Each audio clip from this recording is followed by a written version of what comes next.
안녕하세요, 워런입니다. 5월 24일 나스닥 16,920포인트, 선물지수는 18,808포인트로 마감했습니다.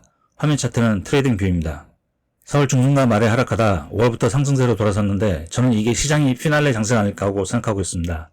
물론 주가가 어디까지 언제까지 갈지는 아무도 장담할 수는 없지만 적어도 바이든이 대통령을 한 번 더 해보려고 할 수 있는 모든 카드는 다 보여주고 있지 않나 하는 생각이 듭니다. 정부 관련 일자리를 늘리고 줄이면서 통계의 조작, 어떤 식으로든 달러를 시장에 풀어보는 움직임, 재무부의 국채 발행, 그것이 재매입, 옐런과 파월을 앞세운 삼각공조 움직임 등 그중에 가장 황당한 것은 본인들이 국채를 찍고 본인들이 국채를 재매입하는 행위입니다. 이제 바이든은 대통령 선거를 위해 어떻게든 침체를 막아보려 온갖 카드를 다 보이고 있기에 당분간 시장을 갈 것으로 보입니다. 문제는 언제까지인가 하는 것입니다. 지금의 카드들을 다 보여주고 나면 마지막 남은 카드는 결국 금리 인하밖에 없을 듯한데 금리 인하 카드까지 효과가 떨어지면 본격적인 주가 하락을 맞을 거라고 예상하고 있습니다. 물론 그 금리 인하가 뒤로 계속 밀리면서 주가 하락 시기도 예측하는 게 쉽지는 않네요. 올해 초만 해도 5, 6월 예상했는데 지금의 분위기는 7월, 9월 그 이후도 예상해 봅니다. 시기를 맞추는 게 어렵다면 가격만이라도 조심히 예측을 해볼까 합니다. 저는 3월에 올린 영상에서 지금의 상승이 아니고 불규칙 조정으로 보인다고 했습니다. 당시 영상 짧게 보고 가겠습니다.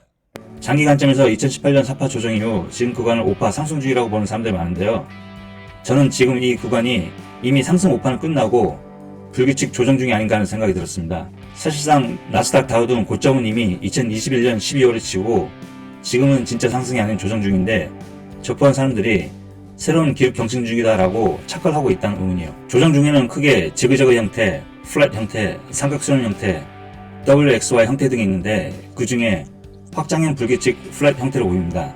즉 5파가 수렴호 상승 등이 연장 파동을 끝난다면 그 이후 조정은 불규칙 플랫이 나올 수 있는데 이 조정을 흔히 새로운 상승으로 보는 파동을 오해할 수 있습니다.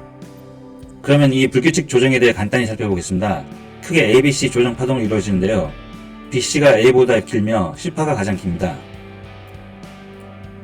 AB 길이는 피보나치 비율 1.236 혹은 1.382 정도이며 BC파 길이는 보통 1.618입니다. AB는 3개의 조정 파동, C는 충격 파동인 5개의 파동이 이루어집니다. 마지막 피날레가 어느 정도까지 이어질지 피보나치 확장수를 툴을 이용해서 예상 범위를 잡아보겠습니다. 일봉 주봉 기준으로는 위에 수치가 잘 보이지 않아 월봉으로 했습니다. A, C 보시면 C의 0.786 구간은 이미 넘어섰고 0.886 구간은 19,000포인트입니다. 현재 거의 근접한 상태입니다. 정확히 1대1 비율로 나온다면 그 수치는 대략 19,600포인트입니다. 진짜로 과열이 되어서 더 나온다면 화면 없는 그 다음이 1.236 구간인 29,000포인트도 있습니다. 다만 20,000포인트 이상 가는 예상은 좀 지나치지 않나 싶습니다. 지금의 주가도 언제 블랙스완이 터져서 하락해도 이상하지 않을 만큼 아주 많이 올라온 상태입니다. 또한 10년물 국채금리가 4.5%에 근접하면서 단기적으로는 주가 조정 가능성도 열려있는 상태입니다. 4.5% 넘는다면 전고점인 4.8%에 쌍봉을 만들 수도 있습니다. 물론 그 정도까지 도달한다면 미 정부에서 가만히 지켜보지는 않을 테고 어떤 식으로든 다시 개입을 하지 않을까 생각합니다. 고점 형태는 지난 4월이 첫 번째 고점에 이어 새로운 두 번째 고점을 만들고 그 안에서 쌍봉을 만드는 구조를 예상해 볼 수가 있습니다. 또한 헤드앤숄더 패턴으로 새로운 고점 그리고 하락하다 반등하며 우측 어깨 높이를 만들고 하락하는 3개의 봉우리 형태의 고점이 나올 수도 있습니다. 물론 지난 4월 고점에 이어 새로운 외봉을 만들고 그대로 무섭게 하락하는 고점 형태로 나올 수가 있습니다. 하락비만 자꾸 제공하다 보니 비관론자로만 보일 수도 있는데요. 주가가 마냥 상승만을 할 수는 없습니다. 지금의 나스닥의 파동 구조뿐만 아니라 패턴상에서도 고점은 곧 다가오고 조정의 시기가 임박했음을 암시하고 있습니다. 다른 영상에서도 언급했던 컵앤 핸들 패턴입니다. 핸들이 완성되고 나면 컵의 높이만큼 주가가 상승하지만 고점 형성 이후에는 하락 조정을 거치게 되어 있습니다. 나스닥이 고점 형성 후에 혹 조정받는 시기가 오면 지금의 테슬라도 저 장기 하향 추세선까지 도달해서 주가의 향방이 결정나지 않겠나는 생각이 듭니다. 그때가 되면 물론 테슬라뿐만 아니라 모든 종목이 비슷한 움직임을 보이겠지만 테슬라는 특히나 시기적으로 그렇게 보입니다. 다음 비트코인 간단히 보겠습니다.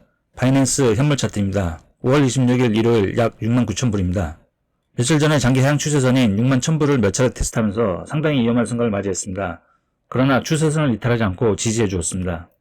그리고 61,000불 위에 저항이었던 64,600불을 넘고 69,000불과 67,000불 사이에 박스권 형성하고 있습니다.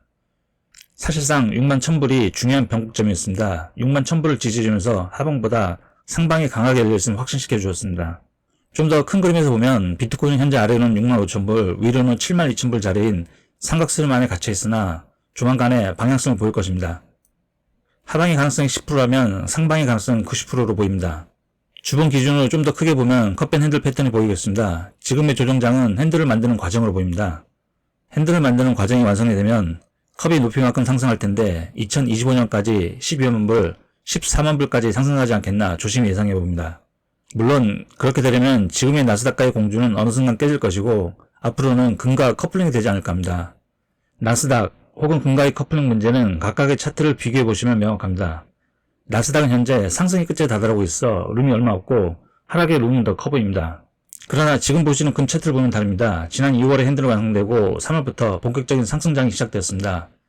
곧 비트코인도 이처럼 금을 따라가지 않겠나 하는 생각이 듭니다. 두 개를 같이 놓고 보겠습니다. 왼쪽이 금이고 오른쪽이 비트코인입니다. 금은 이미 스타트를 끊었고 비트코인이 따라가고 있는 형국입니다. 온다고 하는 경기 침체는 오지 않고 미국은 나홀로 호황 중이라고 하는데 다른 국가들은 이미 힘든 상황에 들어가고 있고 미국도 위기에 빠진다면 그때는 미국 주식도 힘들지 않을까요? 물론 그 전에 주식에서 먼저 시그널을 주겠죠. 그리고 비트코인과 금도 잠시 흔들릴 수가 있습니다. 달러가 강세로 돌아서고요.